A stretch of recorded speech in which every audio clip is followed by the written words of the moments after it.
ಬನ್ನಿ ಸ್ನೇಹಿತರೆ, ನಾವಿಂದು ಗುಡೇಬಲ್ಲೂರು ಶ್ರೀಕ್ಷೇತ್ರ ಶ್ರೀ ಸ್ವಯಂಭೂ ಲಕ್ಷ್ಮೀ ವೆಂಕಟೇಶ್ವರ ಸ್ವಾಮಿಗಳ ಬ್ರಹ್ಮೋತ್ಸವದಲ್ಲಿ ಪ್ರತಿ 3 ವರ್ಷಗಳಿಗೊಮ್ಮೆ ಅತ್ಯಂತ ವೈಭವವಾಗಿ ನಿರ್ವಹಿಸ್ತಕ್ಕಂಥ ಉದ್ದಾಲ ಮಹೋತ್ಸವ ಮತ್ತು ಅದರ ಹಿಂದೆ ಇರತಕ್ಕಂಥ ಚರಿತ್ರೆಯ ಬಗ್ಗೆ ತಿಳಿದುಕೊಳ್ಳುವ ಪ್ರಯತ್ನವನ್ನು ಮಾಡೋಣ.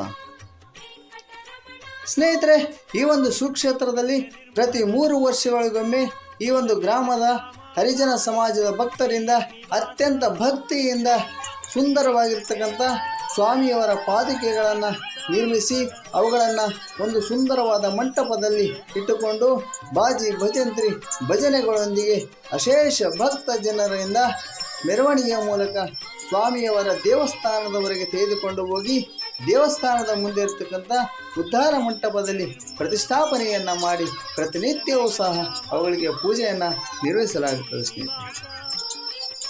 ಸ್ನೇಹಿತರೆ, ಈ ಒಂದು ಉದ್ಧಾರ ಮಹೋತ್ಸವಕ್ಕೆ ತನ್ನದೇ ಆದ ವೈಶಿಷ್ಟ್ಯ ಮತ್ತು ಪ್ರಾಮುಖ್ಯತೆಯನ್ನು ಈ ಕ್ಷೇತ್ರದಲ್ಲಿ ನಾವು ಕಾಣಬಹುದು. ಸ್ನೇಹಿತರೆ, ಈ ಒಂದು ಸುಕ್ಷೇತ್ರದ ಬ್ರಹ್ಮೋತ್ಸವದಲ್ಲಿ ಪ್ರತಿ ವರ್ಷವೂ ಸಹ ರಥೋತ್ಸವ, ಆಲೋಕಳಿ ಮಹೋತ್ಸವ ಮತ್ತು ಇತರ ಮಹೋತ್ಸವಗಳನ್ನು ನಿರ್ವಹಿಸಲಾಗುತ್ತದೆ ಸ್ನೇಹಿತರೆ. ಆದರೆ 3 ವರ್ಷಗಳಿಗೊಮ್ಮೆ ಮಾತ್ರ ಈ ಉದ್ಧಾರ ಮಹೋತ್ಸವವನ್ನು ನಿರ್ವಹಿಸ್ತಾರೆ ಸ್ನೇಹಿತರೆ. ಆದ್ದರಿಂದ ಈ ಕ್ಷೇತ್ರದಲ್ಲಿ ಭಕ್ತರು ಈ ಒಂದು ಉದ್ಧಾರ ಮಹೋತ್ಸವಕ್ಕೆ ಹೆಚ್ಚು ಒತ್ತನ್ನು ವೈಶಿಷ್ಟ್ಯತೆಯನ್ನು ನೀಡ್ತಾರೆ ಸ್ನೇಹಿತರೆ. ಈ ಗ್ರಾಮದ ಜನರು ಅಲ್ಲದೆ ಸುತ್ತಲೂ ಬಹುದೂರದ ಗ್ರಾಮಗಳಿಂದಲೂ ಸಹ ಲಕ್ಷಾಂತರ ಭಕ್ತ ಜನರು ಈ ಒಂದು ಉದ್ಧಾರ ಮಹೋತ್ಸವವನ್ನು ನೋಡಲು ಈ ಕ್ಷೇತ್ರಕ್ಕೆ ಬಂದು ಸೇರ್ತಾರೆ ಸ್ನೇಹಿತರೆ. ಈ ಒಂದು ಉದ್ಧಾರ ಮಹೋತ್ಸವವನ್ನು 2 ಕಣ್ಣುಗಳಿಂದ ನೋಡಬಹುದೇನೋ ಹೊರತು ಬಾಯಿಯಿಂದ ಹೊಗಳುವುದು ಅಸಾಧ್ಯ ಸ್ನೇಹಿತರೆ.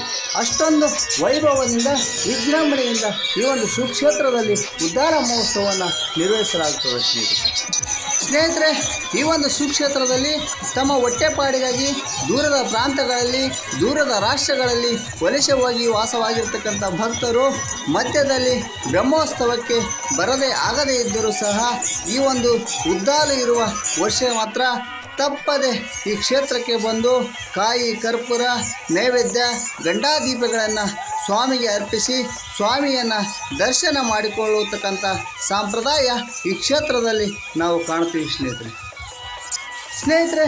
ಇಂತಹ ಒಂದು ವೈಶಿಷ್ಟ್ಯವಾದ ಜನಾದರಣ ಹೊಂದಿರತಕ್ಕಂಥ ಉದ್ಧಾರ ಮಹೋತ್ಸವಕ್ಕೆ ತನ್ನದೇ ಆಗಿರ್ತಕ್ಕಂಥ ಐತಿಹಾಸಿಕ ಹಿನ್ನೆಲೆ ಇದ್ದು, ಆ ಒಂದು ಹಿನ್ನೆಲೆಯನ್ನು, ಆ ಒಂದು ಚರಿತ್ರೆಯನ್ನು ನಿಮ್ಮ ಮುಂದೆ ಸಂಕ್ಷಿಪ್ತವಾಗಿ ವಿವರಿಸುವ ಪ್ರಯತ್ನವನ್ನು ನಾನು ಈಗ ಮಾಡ್ತೀನಿ ಸ್ನೇಹಿತರೆ. ಈ ಒಂದು ವೆಂಕಟೇಶ್ವರ ಸ್ವಾಮಿಗಳು ಮಾಂಡವ ಋಷಿಗಳ ತಪಸ್ಸಿಗೆ ಒಲಿದು ಲಕ್ಷ್ಮೀ ಸಮೇತನಾಗಿ ಗುಂಡಿರಾಪುರ ಸುಕ್ಷೇತ್ರದಲ್ಲಿ, ಅಂದರೆ ಈ ಒಂದು ಗುಡೇಬಲ್ಲೂರು ಸುಕ್ಷೇತ್ರದಲ್ಲಿ ಬಂದು ನೆಲೆಸಿದ ನಂತರ ಅಪಾರ ಭಕ್ತ ಸಮೂಹವು ಪ್ರತಿನಿತ್ಯವೂ ಸಹ ಸ್ವಾಮಿಗಳನ್ನು ದರ್ಶನ ಪಡೆದುಕೊಂಡು ಧನ್ಯರಾಗಿ ಹೋಗ್ತಾ ಇದ್ದರು ಸ್ನೇಹಿತರೆ. ಭಕ್ತಿಯಿಂದ ತನ್ನನ್ನು ನಂಬಿ ಬಂದ ಭಕ್ತರ ಅಭಿಷ್ಟಗಳನ್ನು ಪೂರೈಸುತ್ತಾ, ಸಂಕಷ್ಟಗಳನ್ನು ಪರಿಹರಿಸುತ್ತಾ, ತನ್ನ ಮಹಿಮೆಗಳನ್ನು ತೋರಿಸುತ್ತಾ ಇರಬೇಕಾದರೆ ಈ ಕ್ಷೇತ್ರವು ದಿನೇ ದಿನೇ ಪುಣ್ಯ ಕ್ಷೇತ್ರವಾಗಿ ಬೆಳೆಯಲಾರಂಭಿಸಿತು ಸ್ನೇಹಿತರೆ. ಹೀಗೆ 1 ವರ್ಷ ಕಳೆದು 2ನೇ ವರ್ಷಕ್ಕೆ ಕಾಲಿಡುತ್ತಿರಲು ಹೊಸ ವರ್ಷವಾದ ಯುಗಾದಿಯ ಪರ್ವ ದಿನವನ್ನು ಪುರಸ್ಕಾರ ಮಾಡಿಕೊಂಡು ಈ ಒಂದು ಗ್ರಾಮದ ಜನರೆಲ್ಲರೂ ತಮ್ಮ ಮನೆಗಳನ್ನು ಶುದ್ಧ ಮಾಡಿಕೊಂಡು ವೆಂಕಟೇಶ್ವರ ಸ್ವಾಮಿಗಳನ್ನು ಪಲ್ಲಕ್ಕಿಯಲ್ಲಿ ಕೂಡಿಸಿಕೊಂಡು ಛತ್ರ, ಚಾಮರ, ಮಂಗಳ ವಾದ್ಯಗಳ ಮಧ್ಯೆ ಪುರ ವೀದಿಗಳಲ್ಲಿ ಮೆರವಣಿಗೆಯ ಮೂಲಕ ಕೃಷ್ಣಾ ನದಿಗೆ ತೆಗೆದುಕೊಂಡು ಹೋಗಿ ಅಮೃತ ಸ್ನಾನವನ್ನು ಮಾಡಿಸಿಕೊಂಡು ಬಂದು ಗ್ರಾಮದ ಜನರೆಲ್ಲರೂ ಬೇವು, ಬೆಲ್ಲ, ಕಾಯಿ, ಕರ್ಪೂರಾದಿಗಳನ್ನು ಸ್ವಾಮಿಗಳಿಗೆ ಅರ್ಪಿಸಿ ಬಹು ವಿಜೃಂಭಣೆಯಿಂದ, ಬಹು ಸಂಭ್ರಮದಿಂದ ಈ ಒಂದು ಯುಗಾದಿ ಹಬ್ಬವನ್ನು ಆಚರಣೆ ಮಾಡಿಕೊಳ್ಳತಕ್ಕಂಥ ಒಂದು ಸಂಪ್ರದಾಯ ಈ ಕ್ಷೇತ್ರದಲ್ಲಿ ಬೆಳೆದು ಬಂದಿತ್ತು ಸ್ನೇಹಿತರೆ. ಹೀಗೆ ಬಹು ಸಂಭ್ರಮದಿಂದ ಯುಗಾದಿ ಹಬ್ಬವನ್ನು ಆಚರಣೆ ಮಾಡಿಕೊಂಡು ಆ ದಿನ ಗ್ರಾಮದ ಜನರೆಲ್ಲರೂ ಮಲಗಿರಬೇಕಾದರೆ ಮಧ್ಯರಾತ್ರಿ ವೆಂಕಟೇಶ್ವರ ಸ್ವಾಮಿಗಳು ಈ ಒಂದು ಗುಂಡಿಲಾಪುರಕ್ಕೆ ಸಂಬಂಧಪಟ್ಟ ಹರಿಜನ ಸಮಾಜದ ರಿಕ್ಕಿಮನೆತನದಲ್ಲಿರ್ತಕ್ಕಂಥ ಅಪಾರ ದೈವ ಭಕ್ತನು, ಸ್ವಾಮಿನಿಷ್ಠನು, ಧರ್ಮನಿಷ್ಠನು ಆಗಿರ್ತಕ್ಕಂಥ ಮತ್ತು ಸತತ ಪಾದುಕೆಗಳ ತಯಾರಿಕೆಯ ವೃತ್ತಿಯಲ್ಲಿ ನಿರತನಾಗಿರ್ತಕ್ಕಂಥ ತಿಮ್ಮಯ್ಯ ಅಂತಕ್ಕಂಥ ಹರಿಜನ ಭಕ್ತನಿಗೆ ಕಾಣಿಸ್ಕೊಳ್ತಾನೆ ಸ್ನೇಹಿತರೆ. ಹೀಗೆ ಹರಿಜನ ಭಕ್ತ ತಿಮ್ಮಯ್ಯನಿಗೆ ಕಾಣಿಸಿಕೊಂಡ ವೆಂಕಟೇಶ್ವರ ಸ್ವಾಮಿಗಳು, ಹೇ ಭಕ್ತ, ನನಗೆ ಮತ್ತು ನನ್ನ ಸತಿ ಲಕ್ಷ್ಮೀದೇವಿಗೆ ಈ ಒಂದು ಪ್ರದೇಶದಲ್ಲಿ ಸಾಯಂಕಾಲ ವಿಹಾರ ಯಾತ್ರೆಯನ್ನು ಮಾಡಲು ಸುಂದರವಾಗಿರ್ತಕ್ಕಂಥ ಮೃದುವಾದ ಚರ್ಮದ ಪಾದಕೆಗಳನ್ನು ನೀನು ನಿರ್ಮಿಸಿಕೊಡಬೇಕು ಅಂತ ಆಜ್ಞಾಪಿಸ್ತಾನೆ ಸ್ನೇಹಿತರೆ. ಅದಕ್ಕಾಗಿ ಬೆಟ್ಟದ ತುದಿಯಲ್ಲಿರ್ತಕ್ಕಂಥ ಗವಿಯೊಂದರಲ್ಲಿ ಹುಲಿಯೊಂದು ಗೋವನ್ನು ಸಂಹಾರ ಮಾಡಿ ಹಾಕಿದೆ. ಆ ಒಂದು ಗೋವಿನ ಚರ್ಮದಿಂದ ನಮಗೆ ಸುಂದರವಾಗಿರ್ತಕ್ಕಂಥ ಪಾದಕೆಗಳನ್ನು ನಿರ್ಮಿಸಿಕೊಡು ಅಂತ ಹೇಳ್ತಾನೆ ಸ್ನೇಹಿತರೆ. ಕೂಡಲೇ ನೀನು ನಿದ್ರಾವಸ್ಥೆಯಿಂದ ಎಚ್ಚೆತ್ತುಕೊಂಡು ನನ್ನ ಒಂದು ಪಾದದ ಅಳತೆಗಳನ್ನು ತೆಗೆದುಕೋ ಎಂದು ಆಜ್ಞಾಪಿಸ್ತಾನೆ ಸ್ನೇಹಿತರೆ. ಇದರಿಂದ ಆಶ್ಚರ್ಯವಾಗಿ ಎಚ್ಚೆತ್ತುಕೊಂಡು ನೋಡಿರುವ ಹರಿಜನ ಭಕ್ತ ತಿಮ್ಮಯ್ಯನಿಗೆ ಬ್ರಹ್ಮಿ ಮುಹೂರ್ತದಲ್ಲಿ ಅಖಿಲಾಂಡ ಕೋಟಿ ಬ್ರಹ್ಮಾಂಡನಾಗಿರ್ತಕ್ಕಂಥ ಆ ಒಂದು ವೆಂಕಟೇಶ್ವರ ಸ್ವಾಮಿಗಳ ದಿವ್ಯ ಸ್ವರೂಪವನ್ನು ಕಂಡು ಮನಮುಗ್ಧನಾಗಿ ತನ್ನ ಕಣ್ಣುಗಳಲ್ಲಿ ಆನಂದ ಬಾಷ್ಪಗಳನ್ನು ಸುರಿಯಲಾರಂಭಿಸ್ತವೆ ಸ್ನೇಹಿತರೆ. ದಗ್ಧ ಕಂಠದಿಂದ ಹೇ ಭಕ್ತವತ್ಸಲ, ಹೇ ಅನಾಥ ರಕ್ಷಕ ಪರಂಧಾಮ, ಎನ್ನ ಜನ್ಮ ಪಾವನವಾಯಿತು ತಂದೆ. ನಿನ್ನ ಈ ಪಾವನ ಪಾದಗಳಿಗೆ ಪಾದಕೆಗಳನ್ನು ನಿರ್ಮಿಸಿಕೊಡ್ತಕ್ಕಂಥ ಆ ಒಂದು ಪುಣ್ಯ ಕಾರ್ಯವನ್ನು ನನಗೆ ಒಪ್ಪಿಸಿದೆಯಲ್ಲ, ನನ್ನ ಜನ್ಮ ಪಾವನವಾಯಿತು ತಂದೆ ಎಂದು ನಾನಾ ರೀತಿಯಲ್ಲಿ ಸ್ತುತಿಸುತ್ತಾ ಕೊಂಡಾಡುತ್ತಾ ಸ್ವಾಮಿಗಳ ಪಾದಗಳಿಗೆ ಶಿರಸಾಷ್ಟಾಂಗ ನಮಸ್ಕಾರಗಳನ್ನು ಹಾಕಿ ಸಾಕ್ಷಾತ್ ಬ್ರಹ್ಮದೇವನೇ ತೊಳೆದ ಆ ದಿವ್ಯ ಪಾದವನ್ನು, ಇಡೀ ಬ್ರಹ್ಮಾಂಡವನ್ನೇ 3 ಅಡಿ ಮಾಡಿ ಅಳೆದಿರ್ತಕ್ಕಂಥ ಆ ದಿವ್ಯ ಪಾದವನ್ನು ತನ್ನ ಕೈಯಿಂದ ಪ್ರತ್ಯಕ್ಷವಾಗಿ ಸ್ಪರ್ಶಿಸಿ ಅಳತೆ ತೆಗೆದುಕೊಳ್ತಾನೆ ಸ್ನೇಹಿತರೆ. ಆಗ ಸ್ವಾಮಿಗಳು, ಹೇ ಭಕ್ತ, ಪ್ರತಿ 3 ವರ್ಷಗಳಿಗೊಮ್ಮೆ ತಪ್ಪದೆ ನನಗೆ ಈ ಪಾದಕೆಗಳನ್ನು ನಿರ್ಮಿಸಿಕೊಡಬೇಕೆಂದೇಳು ಆಜ್ಞಾಪಿಸಿ ಅದೃಶ್ಯನಾಗ್ತಾನೆ ಸ್ನೇಹಿತರೆ. ಹೀಗೆ ಹರಿಜನ ಭಕ್ತ ತಿಮ್ಮಯ್ಯನು ಈ ವಿಷಯವನ್ನು ತನ್ನ ಕುಟುಂಬದವರಿಗೆ, ಬಂಧು ಬಾಂಧವರಿಗೆ, ತನ್ನ ಹರಿಜನ ಸಮಾಜದವರಿಗೆ ಮತ್ತು ಗ್ರಾಮದ ಜನರೆಲ್ಲರಿಗೆ ತಿಳಿಸ್ತಾನೆ ಸ್ನೇಹಿತರೆ. ಕೂಡಲೇ ಸ್ವಾಮಿ ಆಜ್ಞೆಯಂತೆ ಬೆಟ್ಟದ ತುದಿಯ ಇಲ್ಲಿರ್ತಕ್ಕಂಥ ಗವಿಯೊಂದಕ್ಕೆ ಹೋಗಿ ನೋಡಲು ಆ ಒಂದು ಗವಿಯಲ್ಲಿ ಸ್ವಾಮಿ ಹೇಳಿದ ಹಾಗೆ ಗೋವಿನ ಮೃತದೇಹವೊಂದು ಬಿದ್ದಿರುವುದನ್ನು ಕಾಣ್ತಾರೆ ಸ್ನೇಹಿತರೆ.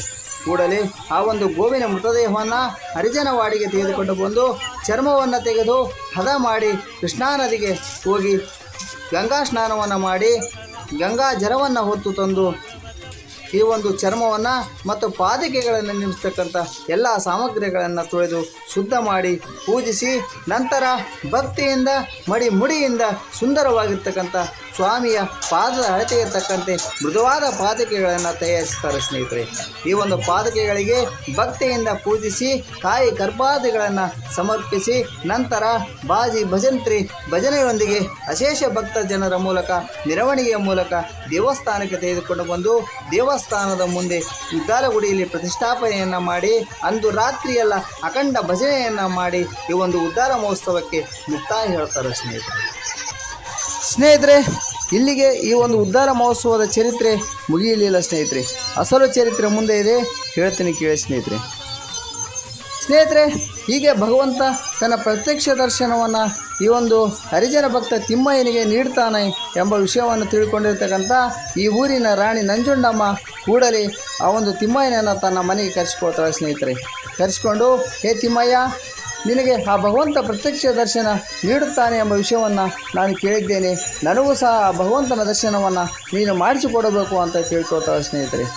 ಆದರೆ ತಿಮ್ಮಯ್ಯ, ತಾಯಿ, ಇದೊಂದು ದೈವ ರಹಸ್ಯ, ಗೋಪ್ಯವಾಗಿರುವಂಥದ್ದು ಹೊರತು ಎಲ್ಲರಿಗೂ ತೋರಿಸುವಂಥದ್ದಲ್ಲ ತಾಯಿ. ಅದಕ್ಕೆ ಆ ಭಗವಂತನ ಅಪ್ಪಣೆಯೂ ಸಹ ಇಲ್ಲ ಎಂದು ತಿರಸ್ಕಾರ ಮಾಡ್ತಾನೆ ಸ್ನೇಹಿತರೆ.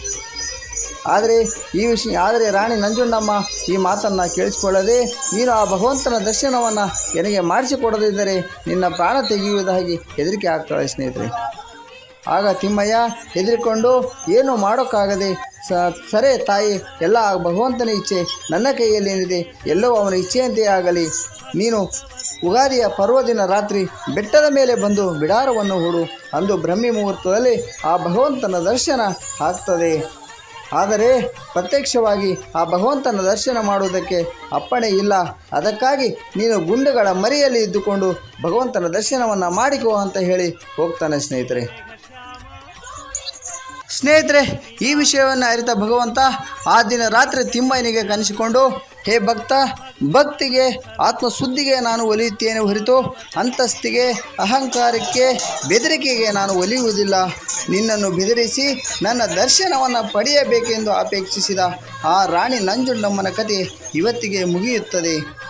ಈ ಒಂದು ದೈವ ರಹಸ್ಯವನ್ನು ನೀನು ಅನ್ಯರಿಗೆ ಹೇಳಿದ ಕಾರಣ ಇನ್ನು ಮುಂದೆ ನಿನಗೆ ನನ್ನ ಪ್ರತ್ಯಕ್ಷ ದರ್ಶನ ಸಿಗುವುದಿಲ್ಲ ಅಂತ ಹೇಳ್ತಾನೆ ಸ್ನೇಹಿತರೆ. ಅದೃಶ್ಯ ರೂಪದಲ್ಲೇ ಬಂದು ನಿನಗೆ ನನ್ನ ಪಾದದ ಅಳತೆಗಳನ್ನು ನೀಡುತ್ತೇನೆ. ಅದಕ್ಕಾಗಿ ನೀನು ಯುಗಾದಿಯ ಪರ್ವದಿನ ಕೃಷ್ಣಾ ನದಿಗೆ ಹೋಗಿ ಮಂಗಳ ಸ್ನಾನವನ್ನು ಆಚರಿಸಿ ಮಡಿ ಮುಡಿಯಿಂದ ಪವಿತ್ರವಾದ ನುಣುಪಾದ ಮರಳನ್ನು ಹೊತ್ತು ತಂದು ಈ ಒಂದು ಬೆಟ್ಟದ ತುದಿಯಲ್ಲಿ ಪವಿತ್ರವಾದ ಹಾಸು ಬಂಡೆಯ ಮೇಲೆ ಆ ಮರಳನ್ನು ಹಾಸಿ ಕಾಯಿ ಕರ್ಪೂರ ನೈವೇದ್ಯಗಳನ್ನು ಅರ್ಪಿಸಿ ಅಂದು ರಾತ್ರಿ ಕಾಯ್ದುಕೊಂಡು ಮಲಗಿರು. ನಾನು ಅದೃಶ್ಯ ರೂಪದಲ್ಲಿ ಬಂದು ಆ ಮರಳಿನ ಮೇಲೆ ನನ್ನ ಪಾದದ ಗುರುತುಗಳನ್ನು ಮೂಡಿಸುತ್ತೇನೆ. ಈ ಒಂದು ಪಾದದ ಅಳತೆ ಪ್ರಕಾರ ನನಗೆ ಪಾದಗಳನ್ನು ನಿರ್ಮಿಸಿಕೊಡುವ ಅಂತ ಹೇಳಿ ಅದೃಶ್ಯನಾಗಿ ಹೋಗ್ತಾನೆ ಸ್ನೇಹಿತರೆ. ಹೀಗೆ ತಾನು ರಾಣಿ ಎಂಬ ಅಹಂಕಾರದಿಂದ ದರ್ಪದಿಂದ ಕದ್ದು ಭಗವಂತನ ದರ್ಶನವನ್ನು ಪಡೆಯಬೇಕೆಂದು ಪ್ರಯತ್ನಿಸಿದ ರಾಣಿ ನಂಜುಂಡಮ್ಮ ಅಂದು ರಾತ್ರಿ ಬೆಟ್ಟದ ಮೇಲೆಯೇ ರಕ್ತವನ್ನು ಕಾರಿ ಮರಣ ಹೊಂದಿದಳು ಅಂತ ಹೇಳ್ತಾರೆ ಸ್ನೇಹಿತರೆ. ಅದೇ ರೀತಿ ಈ ಒಂದು ದೈವ ರಹಸ್ಯವನ್ನು ಅನ್ಯರಿಗೆ ತಿಳಿಸಿ ಹೇಳಿದ ಕಾರಣ ತಿಮ್ಮಯ್ಯ ಅಂದಿನಿಂದ ಭಗವಂತನ ಪ್ರತ್ಯಕ್ಷ ದರ್ಶನಕ್ಕೆ ದೂರ ಆದ ಅಂತ ಇತಿಹಾಸದಿಂದ ನಮಗೆ ತಿಳಿದು ಬರ್ತದೆ ಸ್ನೇಹಿತರೆ. ಅಂದಿನಿಂದ ಇಂದಿನವರೆಗೂ ಸಹ ಭಗವಂತ ಪ್ರತ್ಯಕ್ಷ ದರ್ಶನ ನೀಡದೇ ಇದ್ದರೂ ಸಹ ಅದೃಶ್ಯ ರೂಪದಲ್ಲಿ ಬಂದು ಈ ಒಂದು ಹರಿಜನ ಸಮಾಜದ ರಿಕ್ಕಿಂ ಮನೆತನದಲ್ಲಿರ್ತಕ್ಕಂಥ ತಿಮ್ಮಯ್ಯನ ಮನೆತನದವರಿಗೆ ಇಂದಿಗೂ ಸಹ ಪಾದದ ಅಳತೆಗಳನ್ನು ನೀಡುತ್ತಾನೆ ಎಂಬುದು ಮಾತ್ರ ಸತ್ಯವಾಗಿದೆ ಸ್ನೇಹಿತರೆ. ಕೇಳಿದ್ದಿರಲ್ಲ ಉದ್ಧಾರ ಮಹೋತ್ಸವದ ಚರಿತ್ರೆಯನ್ನು. ಇದು ನಿಮ್ಮೆಲ್ಲರಿಗೂ ಇಷ್ಟ ಆಗಿದೆ ಅಂತ ಭಾವಿಸ್ತಾ ಇದ್ದೀನಿ. ಇಷ್ಟ ಆದರೆ ಲೈಕ್ ಮಾಡಿ, ನಿಮ್ಮ ಅಭಿಪ್ರಾಯಗಳನ್ನು ಕಾಮೆಂಟ್ ಮೂಲಕ ತಿಳಿಸಿ ಮತ್ತು ಈ ಚಾನಲನ್ನು ಸಬ್ಸ್ಕ್ರೈಬ್ ಮಾಡೋದನ್ನು ಮರಿಬೇಡ್ರಿ ಅಂತ ಹೇಳ್ತಾ ಎಲ್ಲರಿಗೂ ನಮಸ್ಕಾರ.